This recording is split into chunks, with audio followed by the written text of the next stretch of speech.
네, 이어서 모닝 리포트입니다. 오늘도 세 가지 종목인데요. 첫 번째는 유럽에서 이번에 인기가 좋은 CJ제일제당이 되겠습니다. 이 매출은 줄었지만 영업이익이 3개 분기 연속으로 증가했다는 점에 포인트를 맞추고 있고요. 식품뿐만이 아니라 제목에서도 보시다시피 이 바이오 쪽에서도 수익성을 극대화하는데 성공했다고 합니다. 자, 두 번째는 이마트 보겠습니다. 올해 상반기 흑자 전환에 성공을 하게 되는데요. 지난 3월에 비상 경영체제를 선포한 이후에 나온 노력의 결과다라는 분석입니다. 자, 오프라인 자회사들도 실적이 동반해서 잘 나오고 있다고 하는데요. 하나씩 좀 보시고요. 이제 마지막으로 JYP 엔터테인먼트 보겠습니다. 올해 영업이익이 반토막이 난 그런 상태입니다. 이 주력 아이돌이 공백을 보이고 있다는 점, 그리고 신인 아이돌에 투자한다라는 부분에 좀 이중고가 있다고 하고요. 또 미국 진출과 콘텐츠 다양화에 대한 앞으로에 대한 먹거리도 얘기를 했습니다. 자세하게 알아보겠습니다. 김은별 캐스터 전해주시죠. 네, 말씀 주신 세 가지 기업들 오늘 증권가에서 아침에 주목했던 리포트였습니다. 실적 발표 기업들이 대부분이었는데요. 첫 번째 종목으로 CJ제일제당 함께 보겠습니다. 상상인증권에서 리포트를 냈습니다. 이번에 2분기 영업이익은 2,690억 원으로 전년 대비 14.1% 증가하면서 컨센서스를 소폭 상회했는데요. 실적을 크게 식품과 비식품 분야로 분류를 해볼 수가 있는데 지난 1분기와는 정반대의 실적이 나왔다고 볼 수 있겠습니다. 1분기에는 식품과 바이오의 성장이 두드러졌다면 2분기에는 비식품 쪽이 이 증익을 견인하게 됐는데요. 먼저 식품은 서구권을 중심으로 이익이 증가했지만 지난해 중국 자회사 기저와 내수 소비 부진 영향 그리고 비비고의 리뉴얼로 감소하는 모습이었습니다. 바이오는 고수익 제품 비중의 확대로 수익성이 개선됐고요. F&C 부문에서도 축산가 회복과 원가 절감 요인으로 깜짝 성장을 기록하게 됐습니다. 올해 사실은 식품을 중심으로 턴어라운드를 기록할 것으로 예상이 됐지만 생각보다는 식품 부문의 증익이 조금 아쉽다는 평가를 주고 있는데요. 그래도 핵심 투자인 글로벌 식품의 지역과 카테고리 확장이 서구권을 중심으로 이뤄지고 있다는 점은 긍정적으로 봤고요. 여기에 밸런스적인 전사 실적 성장이 나타났다는 점은 긍정적인 포인트로 짚어볼 수가 있겠습니다. 비식품까지 일단은 CJ제일제당 다시 한번 성장세를 기록하게 되면서 아쉬운 식품 쪽에도 불구하고 오늘 목표 주가 47만 원으로 유지됐습니다. CJ제일제당 차트 보시죠.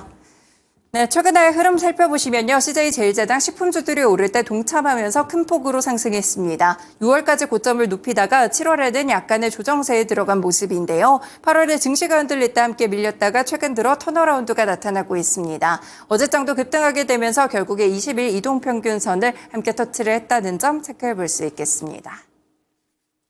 네, 두 번째 종목은 이마트입니다. 이번에 IBK투자증권에서 리포트가 나왔는데요. 역시나 실적 발표 있었죠. 2분기 영업손실 346억 원이었습니다. 전년 대비 적자가 지속되는 모습 속에서 컨센서스에 부합하는 실적이었는데요.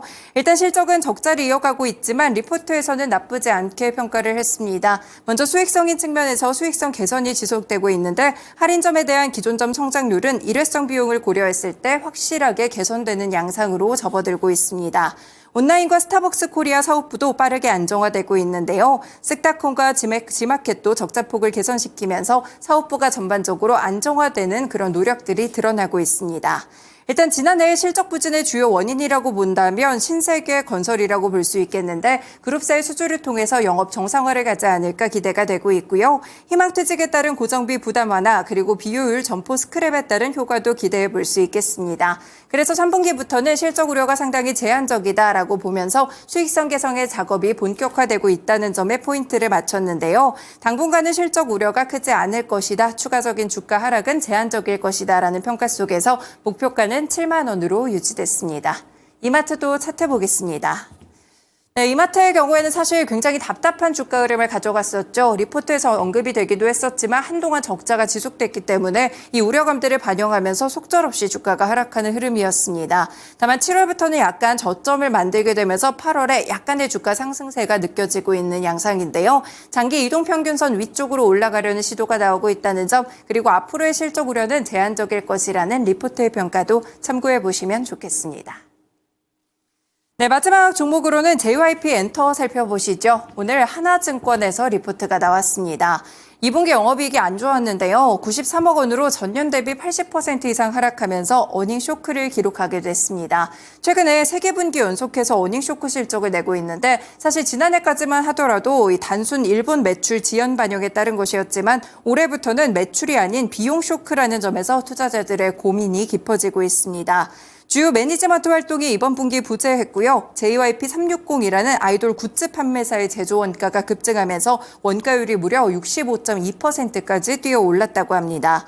일단 앞으로 상저하고 흐름이 예상되고 있기는 합니다. 하반기에 스트레이키즈 앨범 2회와 트와이스 그룹 그리고 유닛, 솔로, 엠믹스, 있지의 컴백이 예상되고 있는데요. 몇 년을 기다려왔던 라우드 프로젝트도 데뷔를 앞두고 있고 라틴 걸그룹에 대한 데뷔도 준비하고 있습니다. 하지만 이렇게 스트레이키즈 이후에 신규 IP가 흥행할 수 있을지에 대해서 확인하기에는 시간이 조금 걸린다라고 평가를 했고요. 전반적인 실적에 대한 부진을 반영하면서 오늘 목표 주가 74,000원까지 하향 조정했습니다.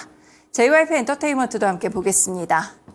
네, 엔터주들의 주가도 올해 들어서 참 좋지 못했죠. 계속해서 조정을 받으면서 이 K-팝에 대한 흥행도가 무색하게 계속 하락하는 모습을 이어왔습니다. 최근에도 저점이 계속 낮아지면서 크게 탈피하지 못하고 있는 부분, 거래대금까지 실리지 않고 있는 모습인데요. 일단 실적에 대한 또 이 하락세가 확인이 됐으니까 어떤 영향을 주게 될지도 오늘장 참고해 보시면 되겠습니다. 네, 이렇게 3가지 리포트 함께 정리해드렸습니다. 지금까지 모닝 리포트였습니다.